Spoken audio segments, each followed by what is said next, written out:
Good afternoon, and thank you for joining us for this session. My name is Sharon Freundel, and I'm the Managing Director of the Jewish Education Innovation Challenge. With me here today are Tikvah Wiener, head of the Idea School and Institute in New Jersey, Yael Biber Aviad, principal of the Alonim School in Israel, and Adi Sukkar Kayrouz, School of Education Program Coordinator for High Tech High in California. I encourage you to read their very impressive bios online so that we can maximize our learning time together. In this session, we're going to look at innovation in education, both in the near term and for the long term. Although many people are focusing on immediate needs, we also need to keep in mind the enduring concerns of education. Phrased differently, we're looking down to carefully watch the next step we are taking on the sidewalk, but we also need to lift our eyes and keep them focused on the horizon. In the previous sessions, we've heard a number of times about personalized learning, synchronous and asynchronous learning, and project-based learning. So let's explore these a bit more now. And therefore, here's the question that I'm going to pose to our three presenters. There's a great deal of discussion about innovation in education today, and the three of you are way ahead of the game. How are you currently implementing innovation in education at your respective schools? First, Tikvah will respond, followed by Yael, and then Adi. Tikvah? Hi, great to be here with you, Sharon, and with everyone and my esteemed colleagues and speakers. I head the Idea School and Institute. The Idea School is a fully project-based learning interdisciplinary Jewish high school that opened in 2018. Now, sometimes people get a little confused when they hear about project-based learning. They say, oh, well, I did projects when I was in school. And we all know sometimes like what those look like. Let's say that seventh grade science fair project that was all about the volcano exploding or the diorama. That's not what we mean with project-based learning. At the Idea School, what we mean is that learning is centered around questions that spark students' interests and problems they have to solve. The underpinning of the curriculum could be very traditional content, ancient civilizations, chemistry, biology, but the students are taking that content and applying it not only to themselves personally, but outside to the real world. So what does that look like? So for example, in a Beit Midrash class, in a Judaic studies class, this past trimester, students read and learned Megillat Ruth, the book of Ruth, and they illustrated the text and commentaries that they learned along the way. At the end, they created a book that was published on iBooks that was a collection of their personal, not only the deep learning that they had learned about the story, but also how that resonated personally for them. It was a very personal project. Another project that the students did was in chemistry. They learned the neuroscience of chemistry, of chemical addictions, how that worked in the brain. And then they actually looked at the opioid addiction, a very big problem here in the US, and thought about what public and social policies they would write to address the opioid addiction. So again, underpinning all of that traditional content is, underpinning all those projects is traditional content, but breaking down those barriers between even the learner and themselves almost, and the learner and the world, breaking down that fourth wall between school and the world. And I want to say one more thing about it. What I've seen, which is really kind of the most incredible part of it, is how much learning becomes a social, emotional, and spiritual experience when it's done in this way. The student really has to confront not only who they are as a learner, but who they are as a person. Can they manage their time well? Can they collaborate in a group well? Can they publicly speak and articulate their thoughts to another human being in a coherent and articulate way? So it's not just about, let's say, even learning a particular discipline or mastering content. It's really about growth as a human being. And I think that that's what we want really for all of us personally, even ourselves, and definitely for our children. Yael, you're a principal in a public school in Israel of mixed socioeconomic strata. How have you put in this kind of innovation into your school? So Our school shares a lot of the philosophy that Tikvah was mentioning. I would like to talk about the backstage, because since it's a public school, we don't have any kind of extra fundings, and it's doable. We talk a lot about autonomy in education, and people say that autonomy is not something you get, but something you take. So I took the autonomy, but I do give it to my teachers. And that means that I hardly interrupt in anything they do in class. They have full autonomy, but in order to do that, you need a very, very strong and clear framework. Yeah. So we are working as a learning community, and that means when I organize the teachers' timetable, I make sure, first of all, that they have a common time together, few hours a week, to share ideas, to consult, to develop. We also share our common community of teachers' time to see what works for us, and then to make sure this will be applied in a broader way, and see what is not so well, what should be improved, and work on that. Another thing that really helps it is evaluation. Evaluation is the end, supposed to be the end of the process. So we don't see it as something that comes at the end, but during working. We have developed a model that look at knowledge as most traditional schools, but gives just the same importance to skills, and also attitude of students one to another, and attitude to learning. It's very important for, we talk a lot about the self-regulation. I think maybe the first step in self-regulation is self-evaluation. So students are involved in evaluating themselves side by side to the evaluation of the teacher. From day one, we give each student needs to manage his time at least 2 hours a day. They practice it every day, and we reflect on it. And what you can see is that a student that always start with the easier task and somehow never gets to the more challenging one, if you reflect on it day after day, so after a while, he is thinking that maybe it's a good idea to start with the more challenging one and see how this works. So this is a skill, and if you develop it from the very first day, from the first grade, you can really see the difference. What we could see when we moved to the online, when we had to rebuild our school from one day to another, because teachers are designers, and this is a phrase we got from the high-tech high. We could see that they had the attitude, they had the skills, they had the understanding that there's no guidebook. It's them, it's the students, it's the situation, and they have to redesign it. The students, even the earlier the younger students, because they have skills of self-regulation, you could see how they could apply it. So we used Zoom, which is a very frontal platform only for social meetings, and we would put tasks, and students that are familiar with choosing the tasks that are relevant for them, to manage their time, to reflect on what they did. It was very useful when we had to change the routines from one day to another. Thank you.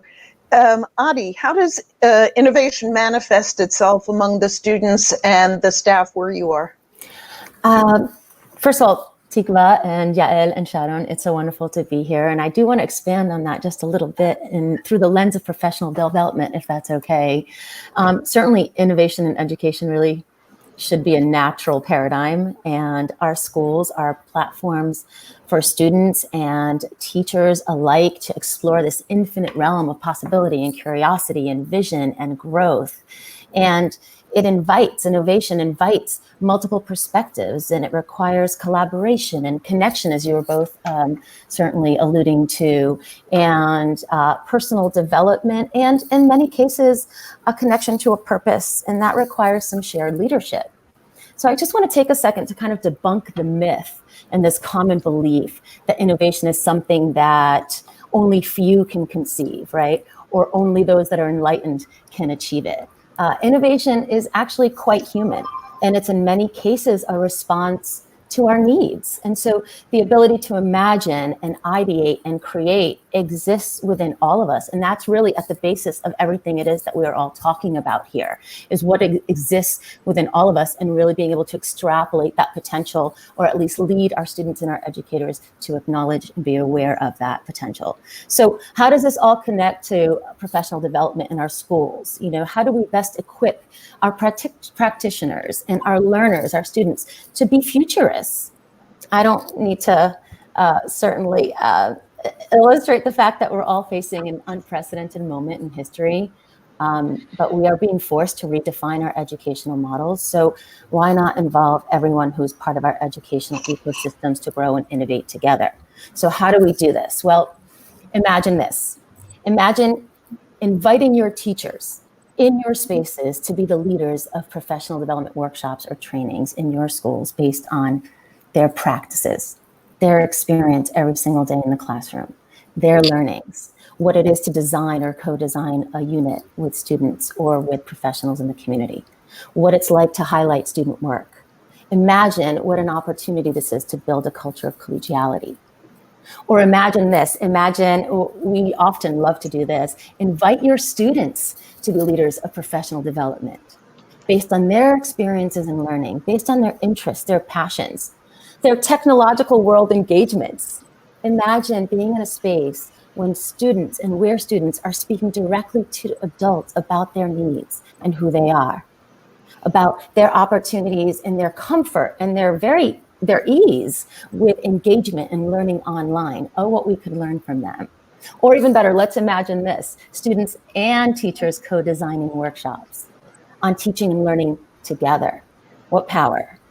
Innovation, technology, human connection. So at High Tech High, we very much focus on this idea of personalization and customization and autonomy and authorship over self-directed learning. An opportunity where everybody has a voice and a choice in order to become a collective community that grows together. And so every voice and every perspective is necessary in the innovation process, because the richness of progress and evolution, innovation already exists within all of our internal communities. But it's also really important to really think about creating a network of partnerships and alliances with the external community. Right? How can we access professional experts? How can we access local businesses, public organizations, local government, law enforcement, tech industry, public service sectors? Because the inspiration for growth within our schools and for innovation in education exists all around us in our communities. And our direct line to communicating with that community is through our internal community, our schools, our children, our families, our teachers, our educators. So I'm going to invite you to think as principals, as directors, as administrators. How are you aligning your teachers and students with your external resources? This is a really impactful way of providing a foundation that offers true professional development experience for your teachers and your students. We at High Tech High don't even have a set of scope and sequence curriculum-based models. We don't teach through textbooks. We bring in as many resources that are comprehensive around this as possible to expose our students to innovative thinking. I mean, they're the future after all, they're designing it, right? So professional development and innovation is really recognizing that you can never settle into a fixed state. It means that you must tap into the dynamic that exists within your educational and cultural ecosystems to interrogate it, explore it, experiment with it, analyze it, question it, That way, collectively or individually, we can bring in our perspectives to identify what our most essential inquiries are for the development of our futures and the futures of our students, and the actions that we need to take in order to provide sustainable impact. I thank the three of you for sharing your visions and accomplishments in the field of education. Adi referred to futurists, so let's turn to future thinking. And I'm going to pose the same question to the three of you that's been posed in previous sessions, with a little bit of an addition. What is the one element that you think will profoundly change in education within the next few years? And how can we think innovatively to help our teachers and our students grapple with that change in education? Yael, why don't you go first? If I have to say it in one phrase, I think we're going to shift from teaching to learning. It's John Dewey was talking 100 years ago about learning from experience, and I think this is the time that it will happen. So I think we have the illusion or the delusion that to learn means to sit and to be quiet and to listen. And I think the online, the situation now have showed us that it doesn't happen this way. And learning should be relevant more than ever. In order to do that, we need self-regulated learners. This is a skill. We can teach it. It can be learned. To be more precise, students should and can set up their goals even if they're in the first grade. They have to be part of the evaluation. They need to have reflective skills. They need to have time management. They need to have the skill to choose and to lead their learning. And I think it's a very exciting time. Adi, what is your response to this question? This challenging, loaded question is, it's a difficult one to think about one element, right, that we think will really change. But maybe I can provide an answer that's a little bit more abstract. I think one thing, because I agree with everything that Yael just said, for sure. And I believe that the teacher is certainly going to become more of the learner. And I think one thing that will change profoundly moving forward is, particularly in education, is this shift of consciousness. A shift in consciousness and leadership, in teachers and practitioners and in learners, to think about education in a different way. This global impact of the COVID-19 pandemic has kind of forced us to take a really hard look at our models and our systems and our infrastructures. Oftentimes, we're finding ourselves Zooming and doing synchronous and asynchronous learning in a very different way. And we're asking ourselves, who are we really serving? So I think we're faced with this inevitable truth that technology and technological tools have to be integrated more comprehensively in education. And I see that as a direction that we're moving in unequivocally. But as a result of that, I think we're going to see some progress in the integration of subjects, the integration of subject matters. I think we're going to be focusing more on applied learning and competency-based skill development, which is something that Tikvah was talking about earlier. I see a movement forming that is focused on a human-centered responsiveness to education, particularly what's happening in the world right now. And technological tools, I think, are also necessary and a definite part of the equation that's going to be in part with education moving forward. And it'll also allow students to become much more self-directed learners. And it'll provide them with opportunities for them to navigate seamlessly in the modern reality that they already know so well. So I think we'll be moving into an integration of synchronous and asynchronous learning, whether it's online or not. And I use that in a metaphoric way as well.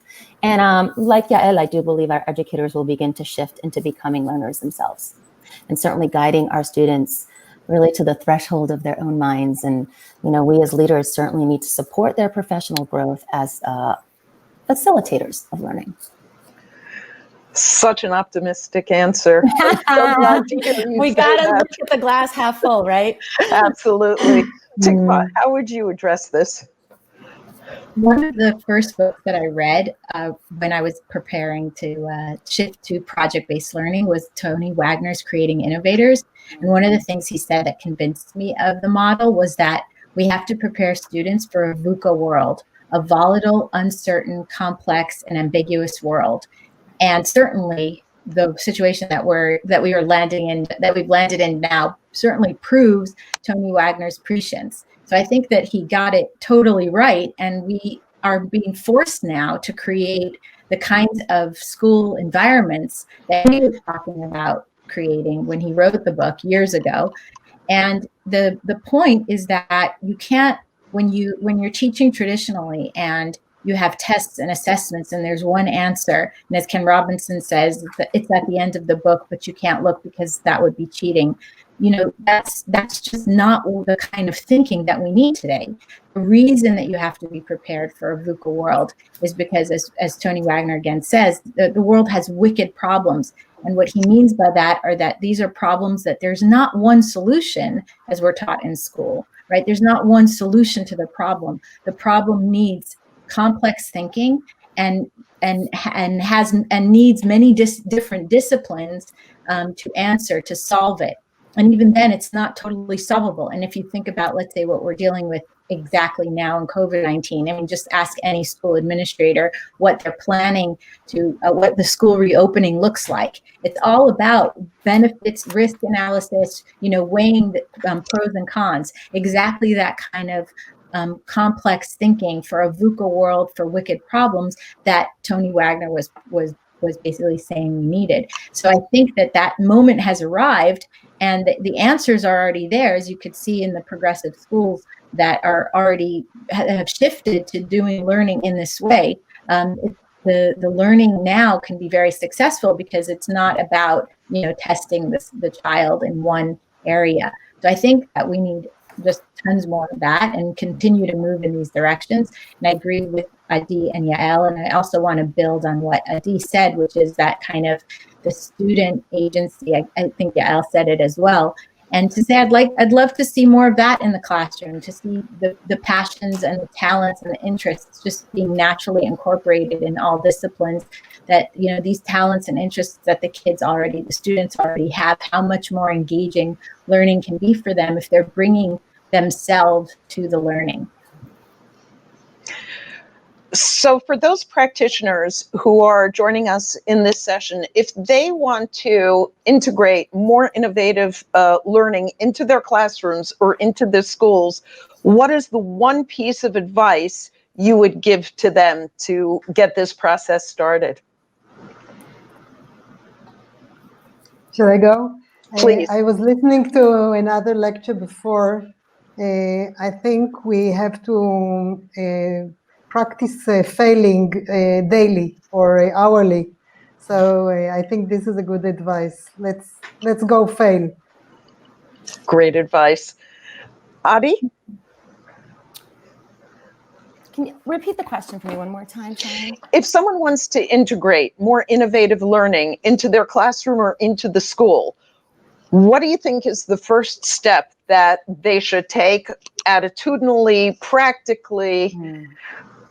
Yeah, I was wondering if you had said that first step. So I think it's really important to sit in the complexity of what's happening right now and spend some time with that complexity. Identify where the challenges are right now that we're facing in this moment when it comes to not only practices, but systems and learning and logistics and programming and operations and everything that comes along with education, curriculum design, et cetera. And really identify where the challenges are, really identify what is working and where we are succeeding, and trying to think about ways in which to bridge that gap.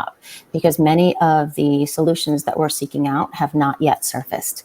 And just so we have to really think more, expansively about bringing in different perspectives in order to ideate together about opportunities for growth in a time that offers very, very little clarity. Right. And so sitting in that complexity is a space that's not very comfortable. It's unfamiliar. It can pose challenges. It can be highly problematic, but it's essential and it's necessary. And it can be done with a with a defined process that can be designed by the community itself for it to best serve itself. Thank you. Tikvah? Well, first of all, I really have to point to the High Tech High website, which is where I learned a lot of what I now practice. And I actually went to their graduate school of education for a 1-year on-site and online program. And the point is that there are resources out there. PBL World is another. So there are definitely practitioners who are thinking in very alternative ways about learning. And I think you're totally right, Yael and Adi, to think about your own, let's say your own process. What are the complexities? How can you identify where your own growth areas are as an educator? And also don't be afraid to fail, have that growth mindset. And then also maybe just to start small, to start thinking about, well, if a traditional test or assessment doesn't work anymore, because I know the students are going to cheat, then what might I replace that with? And then also thinking about what does learning really mean? And that goes back to what Adi was saying about sitting in that complexity. Like, what does it really mean to learn? And so what do I really want my students to do? We're now in a learning process. So what does that feel like for me? And what are the resources that I need? And then how could I provide those resources to my students as well? Thank you. We are nearing the end of our time, so I just want to summarize for everyone. In this session, we've heard a great deal about innovative learning, which seems to be an excellent approach for hybrid or blended learning, a way to induct our students into real-world challenges that we currently face with all of the ambiguity and complexities that this world entails. It will strengthen their autonomy, their self-regulation, their intellectual probing, their cognitive skills, their capacities to collaborate, and their commitment to making this world a better place by finding real solutions to real issues. And we need to be sure to give teachers time to plan and reflect together. We need to give them space to fail. We need to give them the latitude to face complexities, and we should engage the external community in helping all of our students learn. I want to thank all of our presenters today, and I want to thank you in the audience for joining us. Remember, we are all in this together, so I really hope that this session stimulates a great deal of conversation among all of us, because we are all here to create a stronger next generation of Jews and citizens of the world. Enjoy the rest of the summit. Thank you. Thank you. Thank you.